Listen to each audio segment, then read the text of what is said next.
వాక్యం చదువుదాం. ఎఫెసీయులకు రాసిన పత్రిక 4వ అధ్యాయము. మనమందరము విశ్వాస విషయంలోను దేవుని కుమారుని గూర్చిన జ్ఞాన విషయంలోను ఏకత్వం పొంది సంపూర్ణ పురుషుల మగు వరకు, అనగా క్రీస్తునకు కలిగిన సంపూర్ణతకు సమానమైన సంపూర్ణత గలవార మగు వరకు ఆయన ఇలాగు నియమించెను. పరిశుద్ధులు సంపూర్ణులగునట్లు క్రీస్తు శరీరము క్షేమాభివృద్ధి చెందుటకును పరిచర్య ధర్మము జరుగుటకును ఆయన కొందరిని అపోస్తలులుగాను, కొందరిని ప్రవక్తలుగాను, కొందరిని సువార్తికులను గాను, కొందరిని కాపరులుగాను, ఉపదేశకులను గాను నియమించెను. ఎందుకంటే 2024 సంవత్సరంలో దేవుడు మన జీవితంలో ఎన్నో మేలులు చేశాడు. మొదట ఆయన మనల్ని రక్షించాడు, పాప క్షమాపణ ఇచ్చాడు, నిత్య జీవాన్ని మనకు అనుగ్రహించాడు. అలాగే మన జీవితంలో కలిగిన కష్టాల్లో, శ్రమల్లో, బాధల్లో, ఇబ్బందుల్లో ఆయన తోడయుండి మనల్ని నడిపించాడు. కనుక దేవుణ్ణి మనం ఆరాధించాం.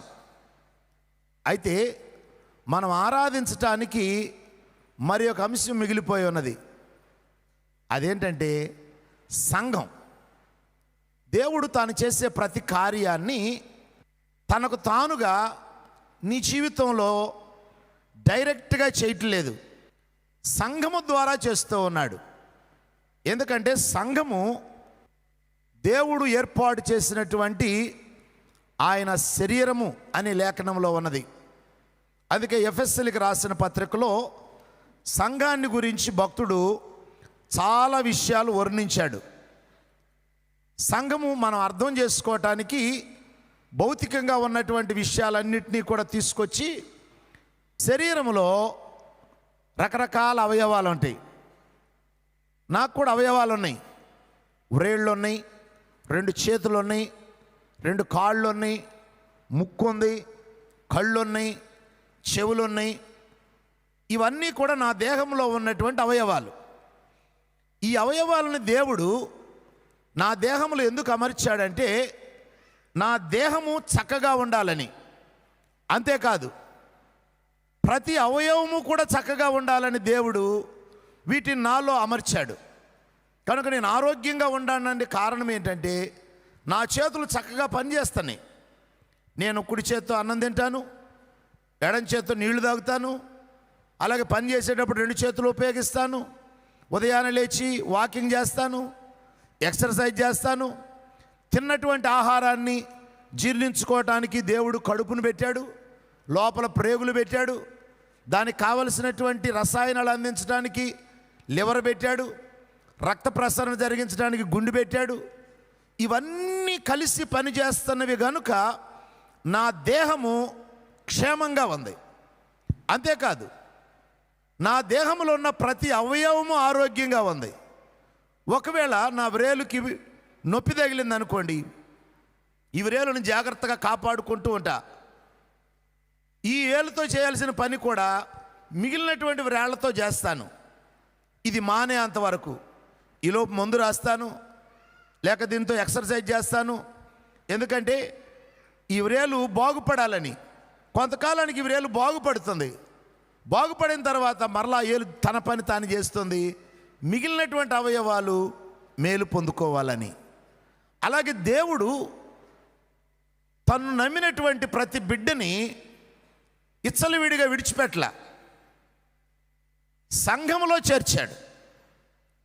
సంఘము అనేది దేవుని యొక్క దృష్టిలో ఈ విశ్వములో మహోన్నతమైనటువంటిది. అసలు ఈ సంఘము కొరకే దేవుడు ఈ విశ్వాన్ని సృష్టించాడు. రక్షించబడిన ప్రతి వ్యక్తిని సంఘములో చేర్చాడు. ఆ సంఘములో మనం ఎదుగుతూ ఉండాలి. సంఘానికి వెలుపలున్నటువంటి వారిలో జీవము బలపడదు. నా వ్రేలు కట్ చేసి పక్కన పెట్టాను అనుకోండి, అది కుళ్ళిపోతుంది, అది ఎందుకు పనికిరాదు. కనుక ఈ రోజున నువ్వు క్షేమంగా ఉండటానికి కారణం, నీ కుటుంబము క్షేమంగా ఉండటానికి కారణం సంఘంలో నువ్వు ఉండటం. నువ్వు సంఘములో ఉండటం ద్వారా కలిగిన మేలేంటంటే, సంఘములో దేవుడు కృపావరాలు పెట్టాడు. ఆ వరాలు ఎందుకు పెట్టాడు? నీ క్షేమం కొరకు. చూడండి, వాక్యం చదువుదాం. రోమాపత్రిక 12వ అధ్యాయము 4వ వచనం. ఒక్క శరీరములో మనకు అనేక అవయవములు ఉండినను ఈ అవయవములన్నిటికీ ఒక్కటే పని ఎలాగూ ఉండదో. చెయ్యికి చెయ్యి పని ఉంటుంది, ముక్కుకి ముక్కు పని ఉంటుంది. ముక్కు చేసే పని చెయ్యి చేయదు, అలాగే కాలు చేసే పని చెయ్యి చేయదు. నా నాలుగు చేసే పని మరి ఒక అవయవం చేయలేదు. నాకు నాలుగు కావాలి ఆహారాన్ని రుచి చూడటానికి, నాకు పండ్లు కావాలి ఆహారాన్ని నమలటానికి, అలాగే నాకు కళ్ళు కావాలి చూడటానికి. అలాగే దేవుడు సంఘములో కొంతమందిని కళ్ళ లాంటి వారిని పెట్టాడు, కొంతమందిని ముక్కు లాంటి వారిని పెట్టాడు, కొంతమందిని చెవులు లాంటి వారిని పెట్టాడు. ఎందుకు పెట్టాడో భక్తుడు చెబుతున్నాడు. ఒకరికొకరము ప్రత్యేకముగా అవయవములమై ఉన్నాము అంటే అర్థం ఏంటి? ఇప్పుడు చూడండి, నేను వాక్యం చెబుతున్నాను. ఆన్లైన్లో ఉన్నటువంటి వారు చక్కగా ఇళ్లల్లో కూర్చుని మరీ వాక్యం వింటున్నారు. అలాగే మీరు కూడా బాగానే వాక్యం వింటున్నారు మైక్ ద్వారా. మీరు ఇంత చక్కగా వాక్యం వినటానికి కారణం ఏంటంటే, ఇదిగో ఈ యవనస్తులు పని చేస్తున్నారు, అది వారి పని. వారు లేకపోతే నా స్వరము మీ వరకు రాదు. నా స్వరం మీ వద్దకు ఎందుకు వస్తుందంటే, ఈ ఆడియో చక్కగా పనిచేస్తుంది, అక్కడ ఒక వ్యక్తి కూర్చుని 4 వ్యక్తులు కూర్చుని దాన్ని ఆపరేట్ చేస్తున్నారు. అది దేవుడు వారికి ఇచ్చినటువంటి తలాంతు. అలా ఇక్కడ ఉన్నటువంటి టీవీ చేస్తున్నటువంటి ఈ యవనస్తులు బ్రాడ్కాస్ట్ చేస్తున్నారు. అమెరికాలో ఉన్నటువంటి వారు కూడా వాక్యాన్ని వింటున్నారు. కారణం, వీరి పని వీరు చేస్తున్నారు. ఇవన్నీ కలిసి సంఘము యొక్క క్షేమాభివృద్ధి కొరకు దేవుడు ఏర్పాటు చేశాడు. కనుక నేను వారికి అవయవాన్ని అయి ఉన్నాను, వారు నాకు అవయవాలు అయి ఉన్నారు. నేను క్షేమాభివృద్ధి చెందుతున్నాను. ఉదయాన్నే నాకు కొన్నిసార్లు సెల్ ఫోన్లో కొన్ని విషయాలు వస్తాయి. చాలా బాగుంది పాస్టర్ గారు, ఈ వాక్యం ద్వారా మేము దీవించబడ్డామని అమెరికా నుంచి కూడా మెసేజ్లు పంపిన వాళ్ళు ఉన్నారు. వాస్తవంగా అమెరికాకి నా వర్తమానం వెళ్ళటానికి కారణం నేను కాదు. నేను కేవలం మైక్ పట్టుకుని మాట్లాడాను, ఇదిగో వారు పంపిస్తున్నారు. కనుక దేవుని వాక్యము అంత దూరం వెళ్ళటానికి కారణము వీరు. వారు నాకు అవయవమై ఉన్నారు, నేను వారికి అవయవాన్ని అయి ఉన్నాను. అలాగే కొంతమంది పనులు చేస్తారు. కనుక సంఘము అనేది ఒక శరీరం. ఈ సంఘ జీవనములో ప్రతి విశ్వాసి నిలిచి ఉండాలి. నువ్వు నిలిచి లేనప్పుడు ఆశీర్వాదాన్ని పొందుకోలేవు. కనుక యేసుని నమ్మటం ఎంత ప్రాముఖ్యమో, సంఘములో నిలిచి ఉండటము అంతే ప్రాముఖ్యం. అందుకే అపోస్తలుల కార్యములు 2వ అధ్యాయంలో క్రీస్తు రక్షణ పొందుచున్న వారిని ఆయన వారితో చేర్చుచుండెను అని రాయబడి ఉన్నది. క్రీస్తు రక్షణ పొందుచున్న వారిని ఆయన వారితో చేర్చుచుండి, ఎవరితో? సంఘముతో చేర్చుతూ ఉన్నాడు. ఎందుకు సంఘములో చేర్చబడాలి? సంఘము క్రీస్తు యొక్క శరీరము, ఆయన శిరస్సు అయి ఉన్నాడు. అయితే ఆయన శిరస్సు అయ్యుండి ఏం చేస్తూ ఉన్నాడు? నీ క్షేమం కొరకు మిగిలినటువంటి అవయవాల్ని వాడుకుంటున్నాడు. ఇప్పుడు నాకు దోమ కుడుతుంది అనుకోండి, దోమ కుడుతుంది అనేటువంటి సంగతి నా కాలు నా తలకు తెలియజేస్తుంది. నాలో ఉన్నటువంటి బ్రెయిన్ ఏమంటుందంటే చేతికి ఆజ్ఞాపిస్తుంది, నువ్వు వెళ్ళి దాన్ని కొట్టమని. కనుక అక్కడ దోమ నేను కొట్టడానికి కారణం ఏంటంటే నా శిరస్సు ఆజ్ఞాపించింది. అలాగే నీకు క్షేమాభివృద్ధి కలగటానికి, నువ్వు దీవించబడటానికి దేవుడు సంఘములో ఉన్న మనందరినీ వాడుకుంటున్నాడు. నా చెయ్యి ప్రతిరోజు పని చేయకపోతే నా చెయ్యికి పెరాలసిస్ వస్తుంది. ఇది ఊస చేయి అయిపోద్ది. ఇది ఊస చేయి అయిపోవడానికి కారణం ఏంటి? ఈ కుడి చెయ్యి మిగిలినటువంటి అవయవాలు సహకరించకుండా నేను ఇలాగే ఉంటానని మొండికేస్తుంది. నేను ఎవరికి సహాయం చేయను. మిగిలినటువంటి అవయవాలు బలంగా ఉన్నాయి. కారణం మిగిలిన అవయవాలు వేరే వారికి మేలు చేస్తూ ఉన్నారు. కనుక దేవుని బిడ్డలారా, ఈ సంఘము చేసేటువంటి ఆశీర్వాదాన్ని, ఈ సంఘములో ఉన్నటువంటి పరిచర్యను, ఈ సంఘములో ఉన్న జీవాన్ని నువ్వు కూడా అనుభవించాలి అంటే సంఘములో నువ్వు నిలిచి ఉండాలి. అలాగ నిలిచి ఉన్నటువంటి వారు ఆశీర్వదించబడ్డారు. చూడండి, కింద చదువుదాం. 6వ వచనం. మనకు అనుగ్రహింపబడిన కృప చొప్పున వెవ్వేరు కృపావరము కలిగిన వారమై ఉన్నాము గనుక, ప్రవచన వరమైతే అంటే ప్రవచించేవారు ఉన్నారు, పరిచర్య చేసేవాళ్ళు ఉన్నారు. 8వ వచనం. బోధించేవారిని దేవుడు పెట్టాడు, హెచ్చరించేవారిని దేవుడు పెట్టాడు. కొంతమంది అంటారు, నువ్వెవడవు నన్ను హెచ్చరించడానికి, నా ఇష్టం. సంఘంలో నీ ఇష్టం అనేది ఏముండదు. సంఘములో ప్రభువు చిత్తమే జరగాలి. కనుక నువ్వు తప్పు చేసినప్పుడు నిన్ను గద్దించేటువంటి వ్యక్తులను సంఘంలో పెట్టాడు. కారణం ఏంటో తెలుసా? వారు నీ కొరకు ప్రార్థన చేస్తున్నారు, వారు నీ కొరకు కన్నీరు గారుస్తున్నారు. నీకు బాధ కలిగినప్పుడు వారు నీతో పాటు బాధపడ్డారు. అందుకే ఈ క్రింద వచనాలు చదువుకుంటూ వస్తే 10వ వచనంలో, సహోదరులారా, సహోదర ప్రేమ విషయంలో ఒకని యందొకడు అనురాగము గలవారై ఘనత విషయంలో ఒకనినొకడు గొప్పగా ఎంచుకొనుడి. అంతేకాదు 15వ వచనం చూడండి. సంతోషించు వారితో సంతోషించుడి అంటే ఇక్కడ అర్థం ఏంటి? నీకు సంతోషం కలిగినప్పుడు సంఘమంతా సంతోషపడుతుంది. కొంతమంది ఇళ్ళు కట్టుకుంటారు, హౌస్ డెడికేషన్ పిలుస్తారు, గృహప్రవేశం, అందరూ వచ్చి సంతోషపడతారు, నీతో పాటు సంతోషిస్తున్నారు. ఒకవేళ నీ ఇంట్లో ఏదైనా బాధ కలిగింది, ఆ బాధలో నీతో ఏడ్చేవారిని కూడా దేవుడు సంఘంలో పెట్టాడు. చూడండి 2వ భాగం. ఏడ్చువారితో ఏడువుడి, ఒకరితోనొకడు మనస్సు కలిగి ఉండుడి. దీని అర్థం ఏంటి? ఏడ్చేవారితో మనం ఎందుకు ఏడవాలి?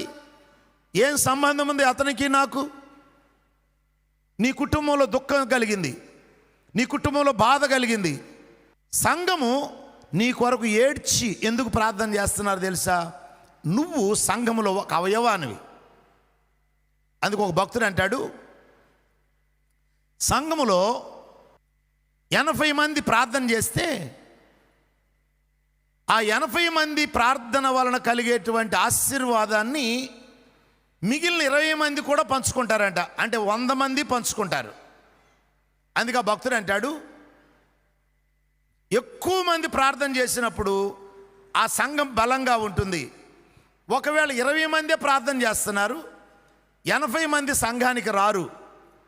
ఆ 20 మంది చేసేటువంటి ప్రార్థన ఆశీర్వాదాన్ని మిగిలిన 80 మంది కూడా పంచుకుంటారు. కాబట్టి ఆ సంఘము బలహీనంగా ఉంటుంది అంటాడు. అంటే సంఘములో ఉండటం ద్వారా నీకు తెలియనటువంటి ఆశీర్వాదం కలుగుతుంది. ఇది వాస్తవం. ఈ సంగతి చాలామందికి తెలియదు. స్థానిక సంఘం యొక్క విలువ తెలియనటువంటి పాస్టర్లు ఉన్నారు, విశ్వాసులు కూడా ఉన్నారు. స్థానిక సంఘము దేవుని ఏర్పాటు. మీరు దైవ గ్రంథాన్ని చదవండి. పౌలు ఈ సంఘాన్ని గురించి రాసినట్టుగా మిగిలిన వారు ఎవ్వరూ రాయలేదు. ఆ పౌలే ఏమంటాడో తెలుసా? సంఘం ఒక మర్మం. ఈ మర్మాన్ని దేవుడు యుగాలలో ఎవరికి బయలుపరచలేదు, నాకంటే ముందు కూడా ఎవరికి బయలుపరచలేదు. యుగాలలో మరుగై ఉన్నటువంటి ఈ మర్మమును అంత్యకాలములో నాకు దేవుడు బయలుపరిచాడు అంటాడు. సంఘం ఒక మర్మం. ఆ సంఘాన్ని గురించే అపోస్తుల కార్యములు అంటాడు, దేవుడు తన స్వరక్తమిచ్చి కొన్న సంఘం అంటాడు. దేవుడు స్వరక్తమిచ్చి ఆ సంఘాన్ని కొన్నాడు. అంటే నిన్ను తా స్వరక్తమిచ్చి కొని సంఘములో నిన్ను ఒక సభ్యుడిగా చేశాడు. ఎందుకంటే ఈ సంఘములో ఉన్న జీవాన్ని నువ్వు అనుభవించాలి, ఈ సంఘములో ఉన్న ఆశీర్వాదాన్ని నీవు అనుభవించాలి. నీకు దుఃఖం కలిగినప్పుడు, నీకు ఏడ్పు వచ్చినప్పుడు నీతో ఏడ్చేటువంటి వారు సంఘంలో ఉన్నారు. నేను ఎప్పుడు సంఘంతో చెబుతూ ఉంటాను, ఈరోజున నేను చేస్తున్నటువంటి పరిచర్య యొక్క రహస్యం నేను ఒక్కడిని కాదు, మీ అందరికంటే నేను గొప్పవాడిని కాబట్టి దేవుడు నన్ను వాడుకోవటం కాదు. దీనికి కారణం మీరందరూ మోకరించినప్పుడు ఒక్క నిమిషమైనా నా కొరకు మీరు ప్రార్థన చేస్తారు. నాకు బాధ కలిగినప్పుడు నాతో పాటు బాధపడతారు. పోయినసారి నాకు ఈ చెయ్యి ఫ్రాక్చర్ అయినప్పుడు మీలో చాలామంది ఏడ్చి ప్రార్థన చేశారు. నా ఏడుపులో ఏడ్చే సంఘం నాకుంది, నా సంతోషంలో సంతోషించేటువంటి సంఘం ఉంది. కనుక నేను ఈ రోజున క్షేమం కలిగి ఉన్నాను. 2024 31వ తారీఖు వరకు నేను క్షేమంగా ఉన్నాను అంటే కారణం నేను మాత్రం కాదు, నా సంఘం. అలాగే మీరు క్షేమంగా ఉండటానికి కారణం నువ్వు సంఘంలో నిలిచి ఉండటం. ఒకవేళ నీకు క్షేమం లేదు అంటే అర్థం నువ్వు సంఘానికి వెలుపల ఉన్నావు కానీ సంఘములో లేవు. అందుకే ఇక్కడ భక్తుడు అన్నాడు, మీరు సంఘములో ఉంటే నీతో పాటు ఏడ్చేవారు ఉంటారు. నేను చాలాసార్లు అసెంబ్లీ సావుగారి సహవాసంలో ఉన్నందుకు నేను చాలా సంతోషపడతాను. దానికి కారణం నేను సూపరింటెండెంట్ అయినందుకు కాదు. సూపరింటెండెంట్ అనేది ఒక బాధ్యత, కానీ వాస్తవంగా నా కొరకు ప్రార్థన చేసేటువంటి పాస్టర్లు ఉన్నారు. మనకి ప్రతిరోజు 6 గంటల నుంచి 7 గంటల వరకు ప్రార్థన ఉంటుంది. ప్రతిరోజు అసెంబ్లీ సాగాడు పాస్టర్లు ప్రతి నెల 1, 2, 3 తారీఖుల్లో అందరం కలుసుకుంటాం. ఆ 3 రోజులు నేను వాక్యం చెబుతాను, ప్రార్థన చేస్తాను, సహోదరులు ప్రార్థన చేస్తారు. ఇక 4వ తారీఖు నుండి రీజన్స్లో కలుసుకుంటారు, జూమ్లో ప్రార్థన చేస్తారు 6 గంటల నుంచి 7 గంటల వరకు. అంతేకాదు ప్రతి నెల జిల్లాలో ఉన్న పాస్టర్లందరూ కలుసుకుని సంఘాల కొరకు ప్రార్థన చేస్తారు. కనుక వీరందరి ప్రార్థన ద్వారా మన సహవాసము విస్తరిస్తూ ఉన్నది, క్షేమాభివృద్ధి కలిగి ఉన్నది. కారణం సహోదరులు కలిసి ప్రార్థిస్తున్నారు. ఒకవేళ నేను అసెంబ్లీ సాగాల్లో నుంచి పక్కకి వెళ్ళిపోయాను అనుకోండి, ఆశీర్వాదాన్ని నేను పొందుకోలేను. నేను ఇండిపెండెంట్గా ఉండొచ్చు. నేను ఇండిపెండెంట్గా ఉన్నప్పుడు సాతానుడు నా మీద దాడి చేస్తాడు. నాకు ఏడుపు వచ్చినప్పుడు నాతో ఏడ్చేవాడు ఎవడు ఉండడు. అలాగే సంఘము, నువ్వు ఒంటరివాడివి కాదు. సంఘములో నువ్వు ఒంటరివాడివి కాదు. యేసును నువ్వు నమ్మావు అంటే, ఒక స్థానిక సంఘానికి వస్తున్నావంటే ఆ స్థానిక సంఘం యొక్క ఆశీర్వాదము నీ కుటుంబం మీద ఉన్నది. అదే భక్తుడు చెబుతూ ఉన్నాడు. మరొక వచనం చూడండి, ఎఫెసీయులకు రాసిన పత్రిక 4వ అధ్యాయము 16వ వచనం. ఆయన శిరస్సై ఉన్నాడు, ఆయన నుండి సర్వ శరీరము చక్కగా అమర్చబడి తనలోనున్న ప్రతి అవయవము తన పరిమాణము చొప్పున పని చేయుచుండగా. ఎలా పనిచేస్తున్నావు? తమ పరిమాణము చొప్పున. ఇప్పుడు మన సహవాసంలో ఎగ్జిక్యూటివ్ కమిటీ ఉంది. ఆ ఎగ్జిక్యూటివ్ కమిటీలో 7 సభ్యులు ఉన్నారు. ఆ 7 సభ్యులు వారి పరిమాణం చొప్పున పనిచేస్తారు. వారిలో ఎవరు గొప్ప అంటే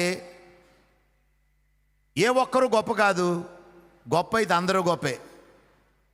ఇప్పుడు నా చూడండి, 5 వేరేళ్ళు ఉన్నాయి. ఈ 5 వేళ్ళలో ఏది గొప్ప? 5 కావాలి నాకు. ఎందుకు నాకు 5 కావాలి? దేవుడి 5 వేళ్ళని సమానంగా చేయలా, వేరువేరుగా చేశాడు.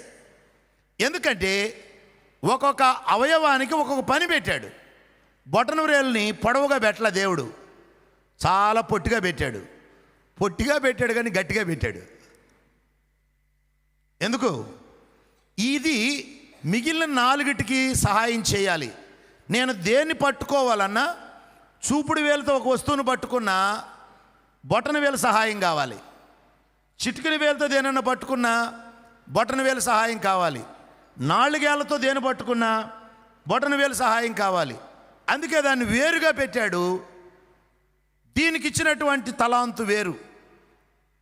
చిటికిన వేలుకు ఒక పని ఉంది, కనుక దేవుడు ఒక్కొక్క వ్రేలుని ఒక్కొక్క పని కొరకు నియమించాడు. అలాగే మన సంఘంలో వర్షిప్ నడిపించే వాళ్ళు ఉన్నారు కదా, పాటలన్నీ సెలెక్ట్ చేసి మరి కోయిర్ టీం ప్రాక్టీస్ చేస్తారు. దేవుడు వారికి ఇచ్చిన తలాంత్ అది. అలాగే మీడియా వారికి ఇచ్చిన తలాంతు. అలాగే ప్రేయర్ టవర్లో సహోదరులు ప్రార్థన చేస్తూ ఉన్నారు. అలాగే సహోదరులు కూడా కొంతమంది వచ్చి ప్రార్థన చేస్తూ ఉన్నారు. వారికి పలానా వ్యక్తికి బాగాలేదు అనగానే ఏడ్చి ప్రార్థన చేస్తారు, బాధపడతారు. ఎందుకంటే నువ్వు ఈ సంఘంలో ఒక అవయవానివి. నీకు బాధ వచ్చింది, నీ బాధ వారి బాధగా ఎందుకు తీసుకున్నారంటే శిరస్సు అయినటువంటి క్రీస్తు వారికి ఆజ్ఞాపిస్తున్నాడు, వారి కొరకు ప్రార్థించు. ఇవన్నీ జరిగిస్తుంది క్రీస్తే. కానీ జరుగుతున్నది అవయవాల ద్వారా. అందుకే ఇక్కడ భక్తుడు అంటున్నాడు చూడండి, ఆయన శిరస్సు అయి ఉన్నాడు, ఆయన నుండి సర్వ శరీరము చక్కగా అమర్చబడి. అవును కదా, మన దేహం ఎంత చక్కగా ఉంది. వ్రేళ్ళన్నీ ఒకే పొడవుగా ఉంటే ఎటుండేది? బాగానే ఉంటుంది చూడటానికి, కానీ వస్తువులు పట్టుకునేటప్పుడు కుదరదు. బొటనేలు పట్టుకుంటేనే గట్టిగా పట్టుకుంటుంది. అది ఎప్పుడు పనిచేస్తూ ఉంటుంది కాబట్టి అది ఎప్పుడు బలంగా ఉంటుంది.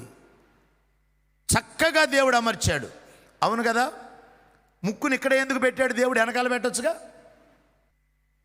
ఎందుకు పెట్టాడు? నోరు ఇక్కడ ఉంది కాబట్టి నువ్వు తినే వస్తువు ముక్కులో వాసన చూసుకుని తినాలి. అందుకే కదా పప్పు అన్నం అయితే ఇంత తింటారు. అదే మటన్ వేసారు అనుకోండి, ఇప్పుడు దాకా వద్దన్న వాడు ప్లేట్ లాగిస్తాడు. ఏమైంది? నోట్లో ముక్క పెట్టగానే ముక్కులో నుంచి ఆ గుమాళింపు లోపలికి వెళ్ళి కడుపు ఎక్స్పాండ్ అయింది. ఒకవేళ ముక్కు ఎక్కడ పెడితే ఏం చేయాల్సి వచ్చేది? ఇది బాగుందా లేదని ముక్కుకు చూపించి అప్పుడు నోట్లో పెట్టుకోవాల్సి వచ్చేది. బాగుంటుందా? అంటే ఈ ముక్కు కేవలం వాసనకేనా? అందం కూడా. అవును, నీ ముక్కు నీకు అందం, నీ కళ్ళు నీకు అందం, నీ కనుబొమ్మలు నీకు అందం. దేవుడు ఎందుకు పెట్టాడు? వీటి వల్ల అసలు ఉపయోగం ఏముంది? అది ఏమైనా కంటిని కాపాడితే, కనురెప్పలంటే కాపాడతాయి, కనుబొమ్మలు ఏమి కాపాడతాయి? కనుబొమ్మలు ఏమి కాపాడు. కానీ నువ్వు నీ ముఖం అందంగా ఉండాలని దేవుడు చక్కటి కనుబొమ్మలు పెట్టాడు. నువ్వు అందంగా కూడా ఉండాలి. సో దేవుడు చక్కగా అమర్చాడు. అలాగే సంఘములో క్షమాభివృద్ధి కొరకు మనల్ని రకరకాల వ్యక్తులుగా దేవుడు చేశాడు. హల్లెలూయా. ఫలానా వ్యక్తికి ఉన్నటువంటి వరం నాకు లేదని ఎప్పుడూ బాధపడద్దు. నేను పెద్ద పాటగాండి కాదు, కానీ పాటలు పాడాలనుకుంటా. మా బ్లెస్సీ అప్పుడప్పుడు అంటూ ఉంటుంది, డాడీకి కానీ గొంతిస్తే మనల్ని చంపేసేవాడని. ఎందుకు? నాకు పాత పాటలు అంటే ఇష్టం, వాళ్ళకేమో క్రొత్త పాటలు అంటే ఇష్టం. ట్రెండ్స్ మారిపోయినాయి కదా. పొరపాటున డాడీకి గొంతు వస్తే ఇక మనల్ని అందరినీ పాత పాటల్లోకి తీసుకెళ్ళిపోయేవాడు. కాబట్టి దేవుడు ఇవ్వలే నాకు. అయితే నాకు వారి అవసరత ఉంది, వాళ్ళకి నా అవసరత ఉంది. నేను టీచర్ని, I'm a preacher. I can teach and preach, రెండూ చేయగలను. నాకు దేవుడు ఆవారం ఇచ్చాడు. కారణం మీ జీవితాలు క్షేమాభివృద్ధి చెందటానికి, దైవ గ్రంథాన్ని మీకు వివరించడానికి ఆ వరాన్ని నాకు ఇచ్చాడు. నా వరములో ఉన్న ఆశీర్వాదాన్ని నువ్వు పొందుకోవాలి అంటే సంఘంలో నువ్వు నిలిచి ఉండాలి. హల్లెలూయా. అలాగే ఆరాధనలో దేవుని యొక్క సన్నిధి మన మధ్యకు దిగి వస్తుంది. ఆ సన్నిధిని నువ్వు అనుభవించాలి అంటే సంఘంలో నిలిచి ఉండాలి, సంఘానికి సమయానికి రావాలి. ఆరాధనలో నువ్వు కూడా ఆరాధిస్తూ ఉన్నప్పుడు దేవుడు ఎలా నీతో మాట్లాడతాడో నీకు తెలియదు. దేవుడు ఎవరి ద్వారా మాట్లాడతాడో నీకు తెలియదు. దేవుడు ఒకసారి పాట ద్వారా మాట్లాడతాడు, వర్తమానం ద్వారానే కాదు. ఒకవేళ ఎవరైనా ప్రక్క వచ్చి కూర్చున్నారు, నీతో నిన్ను పలకరించాడు, దేవుడు వర్తమానం ద్వారా నీతో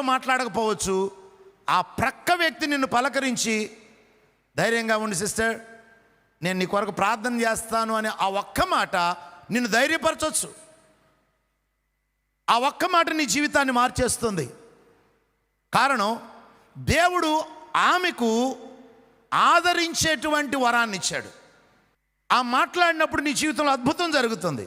నువ్వు ఒకవేళ సంఘానికి రాకపోతే, నువ్వు సంఘంలో నిలిచి ఉండకపోతే, అందుకే సంఘ జీవనము చాలా ప్రధానమైంది.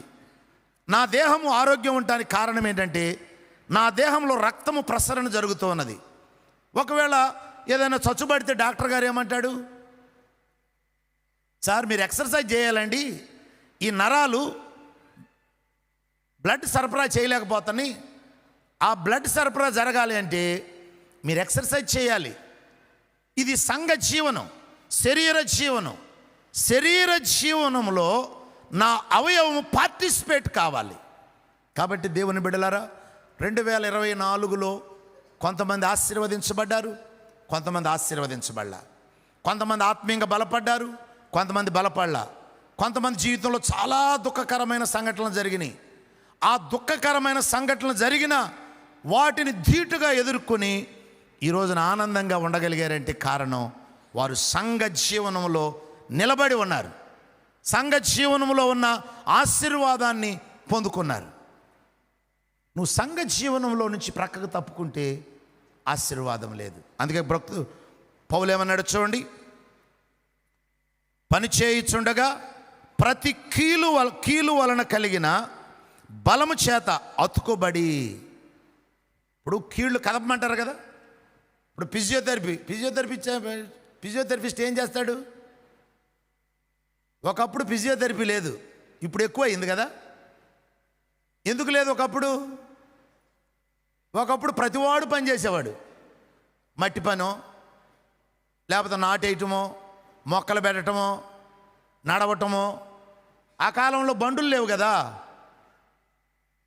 యంత్రాలు లేవు, ప్రతిదీ చేతులతో చేసుకోవాలి.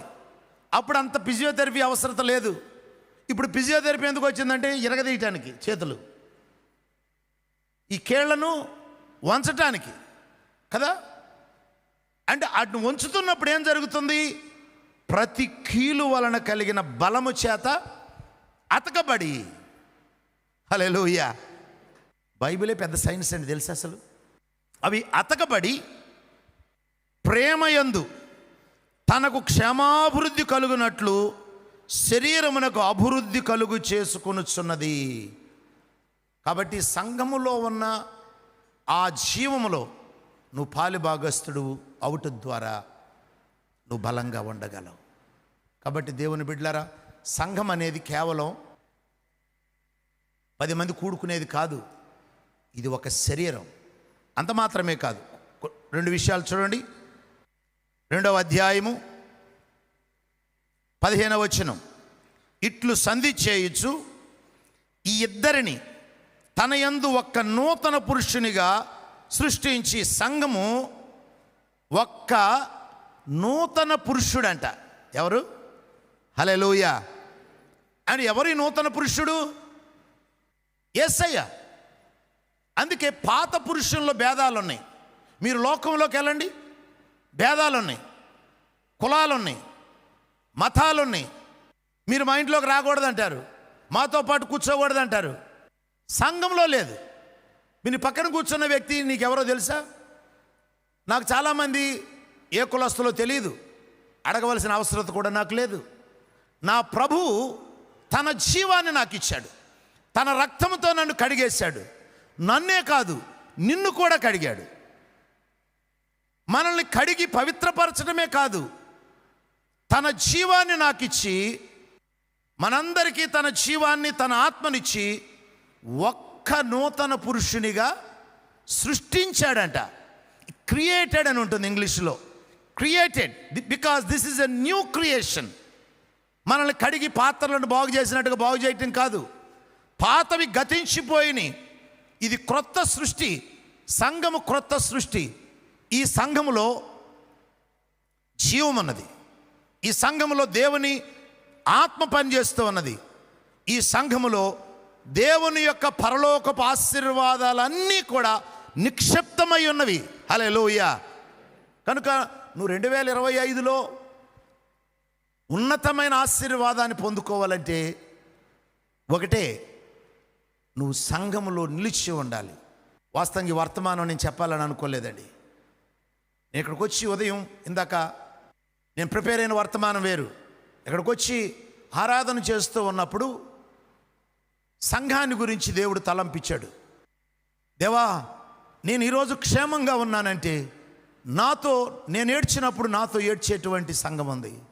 నేను సంతోషించినప్పుడు నాతో పాటు సంతోషించే సంఘం ఉంది. నేను తప్పిపోయినప్పుడు నాతో మాట్లాడేటువంటి సంఘం ఉంది. కృంగిపోయినప్పుడు నన్ను బలపరిచే సంఘం ఉంది. సహోదరులు నాతో ఉన్నారు. వీళ్ళు లేకపోతే నా కుటుంబం ఈరోజు ఇలా ఉండేది కాదు. అలాగే నీ కుటుంబం ఇలా ఉండేది కాదు. మీరేమన్నా ఏదో షెకెనా సంఘానికి వెళ్తున్నాం, తర్వాత మరలా ఎక్కడికి వెళ్ళిపోతాం. సంఘము పాస్టర్ది కాదండి, కాదు, నాది కాదు. పాస్టర్ని దేవుడు కాపరిగా ఏర్పాటు చేశాడు. చూడకు వచ్చిన చదువుదాం. అపోస్తుల కార్యములు 20వ అధ్యాయము 28వ వచనం. దేవుడు తన స్వరక్తమిచ్చి సంపాదించిన తన సంఘమును కాయుటకు పరిశుద్ధాత్మ మిమ్మును దేనియందు అధ్యక్షులనుగా ఉంచెను.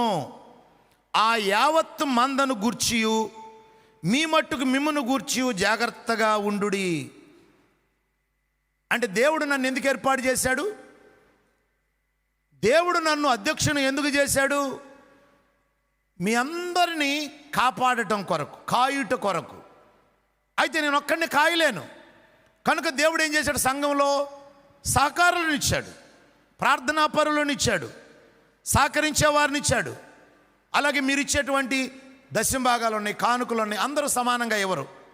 ఇప్పుడు దశంభాగం అనేది నీకు ఒకవేళ 10,000 రూపాయలే శాలరీ అయితే నువ్వు 1000 రూపాయలే ఇస్తావు. ఒకవేళ నీకు 1000 రూపాయలు అయితే 100 రూపాయలే ఇస్తావు.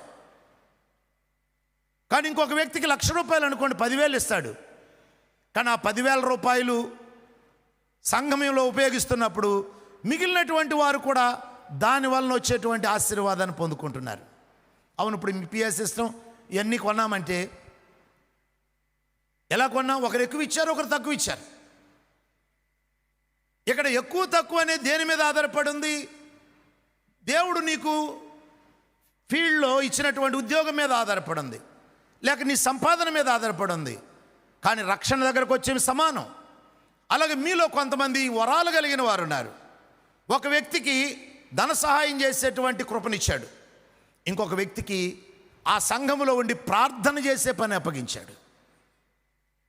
నాకు ప్రార్థించేటువంటి వారు కావాలి, ధన సహాయం చేసేవాళ్ళు కావాలి, మీడియా వాళ్ళు కావాలి, ఏదైనా ఈవెంట్ జరిగినప్పుడు సహకరించే వాళ్ళు కావాలి. నాకు అందరూ కావాలి. కారణం మనందరము సంఘములో అవయవాలు. ఈ సంఘానికి శిరస్సు యేసయ్య. ఆయన శిరస్సు అయ్యుండి మనందరి క్షేమాభివృద్ధి కొరకు మనందరిని ఒక్కొక్క అవయవంగా ఏర్పాటు చేశాడు. అయితే ఈ అవయవాల్లో నుంచి వచ్చే ఆశీర్వాదాన్ని నువ్వు పొందుకోవాలనుకుంటున్నావా? అలాగైతే నువ్వు సంఘ జీవనంలో నిలిచి ఉండాలి. నువ్వు సంఘ జీవనంలో నిలిచి ఉండకపోతే దైవాశీర్వాదాన్ని అనుభవించలేవు. కనుక సంఘము ఒక శరీరం, అదొక నూతన సృష్టి. నూతన పురుషుడు అంటే ఆయన శిరస్సు అయి ఉన్నాడు, మనం అవయవాలయం అన్నాం. సంఘంలో నిలబడినప్పుడు యేసయ్య తన పరిచర్యను నీకు అందిస్తాడు, తన యొక్క జీవాన్ని నీకు అందిస్తాడు, తన ఆత్మను నీకు అనుగ్రహిస్తాడు. తన బిడ్డల ద్వారా ఒకరికొకరు సహకరించుకుని బలపడేటట్టుగా చేస్తాడు. నువ్వు ఎన్నటికీ ఈ భూమి మీద ఒంటరివాడు కాదు. యేసుని నమ్మిన వ్యక్తి ఒంటరివాడు కాదు. నమ్మండి. ఈ ఒక్క వచనాన్ని చదివి మనం ముగిద్దాం. ఎఫెసీయులకు రాసిన పత్రిక 5వ అధ్యాయము, ఎఫెసీ పత్రిక 5వ అధ్యాయము 25వ వచనం. పురుషులారా, మీరును మీ భార్యలను ప్రేమించుడి, అటువలే క్రీస్తు కూడా సంఘమును ప్రేమించి. ఎవరిని ప్రేమిస్తున్నాడండి? చెప్పండి, పక్కలతో చెప్పండి. ఎవరిని? సంఘాన్న? నిన్న ఇక్కడ సంఘం అని ఉంది. సంఘమును ప్రేమించి, ఆ సంఘములో ఉన్న ప్రేమ నువ్వు అనుభవించాలంటే సంఘములో నువ్వు నిలిచి ఉండాలి. సంఘమును ప్రేమించి అది కళంకమైనను ముడతైనను అట్టిది మరి ఏదైనను లేక పరిశుద్ధమైనది గాను నిర్దోషమైనది గాను మహిమగల సంఘము గాను ఆయన తన ఎదుట దానిని నిలువబెట్టుకొనవలనని వాక్యముతో ఉతక స్నానము చేత దానిని పవిత్రపరిచి. ఇప్పుడు దేవుడు చేస్తున్న పని ఏంటో తెలుసా? ఏం చేస్తున్నాడు? ఒకప్పుడు బండకేసి బట్టలు కొట్టి ఉతికేవాళ్ళు కదా, ఇప్పుడు మిక్సీలు దీంట్లో వేస్తున్నారు. మిక్సీ కాదు, వాషింగ్ మిషన్లు వేస్తున్నారు అనుకోండి. అది కూడా ఏం చేస్తుంది? లోపల ఉతుకుతుంది, తిప్పుతుంది. ఎంత బాగుందో పదం కదా. ఉతక అంటే నీరని, ఉతకం అంటే నీరు, ఉతకడం అంటే ఉతకడం కాదు. వాక్యం అనే నీరు చేత. అవును, ఇప్పుడు దేవుడు వాక్యం అనే నీరు చేత నిన్ను కడుగుతూ ఉన్నాడు. 2024లో నువ్వు తప్పిపోయావా? దేవునిలో నిలిచిలేవా? ఆశీర్వాదాన్ని ఎందుకు పొందుకోలేదు? ఎందుకు నువ్వు ఒక్కదాని మీద దుఃఖిస్తూ కూర్చున్నావు? ఎందుకు కృంగిపోయి ఉన్నావు? ఎందుకు నీకు ఆదరణ లేదు? దానికి కారణం నువ్వు సంఘముతో కలవటం లేదు. సహోదరులారా, సంఘంతో కలవాలి. నేను ఎప్పుడు మా పాస్టర్లకు చెబుతూ ఉంటా, బ్రదర్, కొంతమంది అంటారు ఎందుకు సార్ ఫెలోషిప్కి వెళ్ళేది అనేవాళ్ళు ఉన్నారు. ఫెలోషిప్కి అక్కడ ఏముంది అనేటువంటి పాస్టర్లు కూడా ఉన్నారు. అక్కడ ఏమీ లేదా? సరే, నువ్వేమీ పొందుకోవట్లా, నువ్వెళ్ళి ఏది వారికి ఇవ్వు. అన్న కూడా వచ్చాడు అనుకుంటారు కదా. ఇప్పుడు నేను వచ్చి మీకు వాక్యమే చెప్పనవసరంలా, కొన్నిసార్లు నేను వెళ్తా, తిమోతి అన్న వచ్చాడు అని ఆనందపడేటువంటి పాస్టర్లు ఉన్నారు. కాబట్టి నేను వెళ్తున్నాను ఎందుకంటే కేవలం నేను పొందుకోవడానికే కాదు, నేను ఇవ్వటానికి. నేనేమిస్తున్నాను వాక్యమే చెప్పనవసరంలా, నేను అక్కడికి వెళ్ళి వారితో పాటు కూర్చుని భోంచేసి మాట్లాడుతూ ఉంటే ఆదరించబడతారు. అలాగే సంఘానికి నువ్వు కేవలం పొందుకోవటానికి కాదు, నువ్వు ఇవ్వటానికి వస్తున్నావు. ఏమిస్తున్నావు?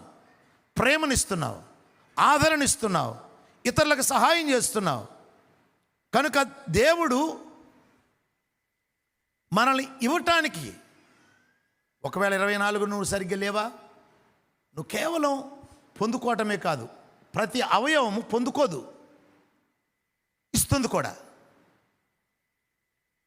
మనము ఇప్పుడు ఈ చేతిని నేను మసాజ్ చేస్తున్నాను అనుకోండి, ఈ చేతికి మసాజ్ అవుతుంది, ఈ చేతికి కూడా బలం వస్తుంది, తెలుసా?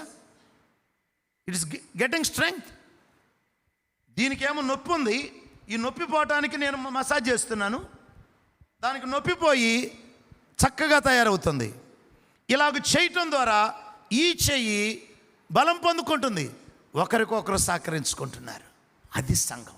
అందుకని ప్రభు అంటున్నాడు, నువ్వు నిలబడాలి, పరిశుద్ధపరచుడికే దాని కొరకు తను తాను అప్పగించుకున్నాడు. అంతేకాదు 30వ వచనం, మనము క్రీస్తు శరీరమునకు అవయవములమై ఉన్నాము గనుక అలాగే క్రీస్తు కూడా సంఘమును పోషించి సంరక్షించుచున్నాడు. యేసయ్య ఏం చేస్తున్నాడండి? సంఘాన్ని పోషిస్తున్నాడు, సంరక్షిస్తున్నాడు. ఎలా? నీకు ఏడుపు వచ్చినప్పుడు నీతో ఏడ్చేవారిని దేవుడు పెట్టాడు. నీకు బాధ కలిగినప్పుడు నీ కొరకు ప్రార్థన చేసేవాళ్ళని పెట్టాడు. నువ్వు కృంగిపోయినప్పుడు వాక్యం ద్వారా నిన్ను బలపరిచే వాళ్ళని పెట్టాడు. ఈ వాక్యం ద్వారా దేవుడు ఎవరితో మాట్లాడాలనుకో నాకైతే తెలియదు. నేను ఇక్కడ నిలబడినప్పుడు దేవుడు ఇచ్చినటువంటి తలంపు నాకు ఇది. సంఘ జీవనంలో ఉంటాన్ని బట్టే కదా మేము ఇలా ఉన్నాం. దేవా, నువ్వు రక్షించావు మమ్మల్ని ఎట్టికి ఇడిచిపెట్టలా. సంఘం అనే ఆ మందలో చేర్చావు, సంఘంలో నువ్వు పెట్టావు, సంఘం అనే దొడ్డిలో పెట్టావు. ఇక్కడ మేమున్నాం, ఒకరికొకరు. గొర్రెలన్నీ ఒక దొడ్లో పెడతాడు, అవి వాటికి ఒకరికొకరి ధైర్యం. కనుక దేవుని బిడ్డలారా, మనకు దేవుడిచ్చినటువంటి ఈ ఆశీర్వాదాన్ని బట్టి దేవుణ్ణి స్తుతిద్దాం. 2024లో నువ్వు క్షేమం పొందటానికి కారణం ఏంటంటే కేవలం నువ్వు కాదు, సంఘం. అలాగే 2025లో ఇంకా అత్యధికమైన ఆశీర్వాదాన్ని పొందుకోవాలనుకుంటున్నావా? సంఘ జీవనంలో నిలిచి ఉండండి. ఒకరి కొరకు సహకరించుకోనండి, ఒకరి కొరకు ఒకరు ప్రార్థన చేయండి.